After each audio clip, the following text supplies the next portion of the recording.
το πολιτισμό σας και η ωραία φασίστου Ελλάδα. Μελανοχίτονες ναζί σκοτώνουν ό,τι βρουν μπροστά τους, ενώ μπάτσι και αστεί. Κλείνουν τα αυτιά τους, βλέπεις όλοι κάνουν απλά τη δουλειά τους. Υπερασπίζονται την εξουσία και τα αφεντικά τους. Μήπως έτσι διονυστεί η κυριαρχία σε μια Ευρώπη που στην Ουκρανία. Αυτή να ξέρεις είναι του κράτους οι οσιέλες και δετόδες όταν σκότωνε παιδιά η αστυνομία. Όλους εσάς νιώθω αηδία, με τυφλή υποταγή περιμένετε σωτηρία. Η λύση είναι μία και στην έχω ξαναπεί. Θέλει κρεμάλες στους ναζίστες, μπατσουτσίνα και στουπί. Να πάει να γαμηθώ ποιος θέλει ειρήνη και ηρεμία. Έχουμε πόλεμο μωρό με ενάντια στην εξουσία. Έχουμε πόλεμο μωρό με ενάντια στην εξουσία.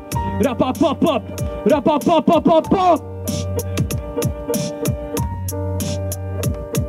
Ένα δύστιχο μπορεί να πω σαν λέει ένα βλέμμα.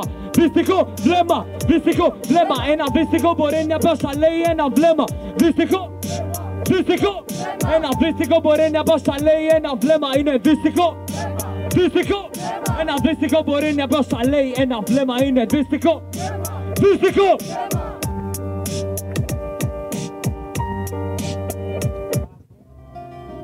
Αγωνιστή του Παναστατικού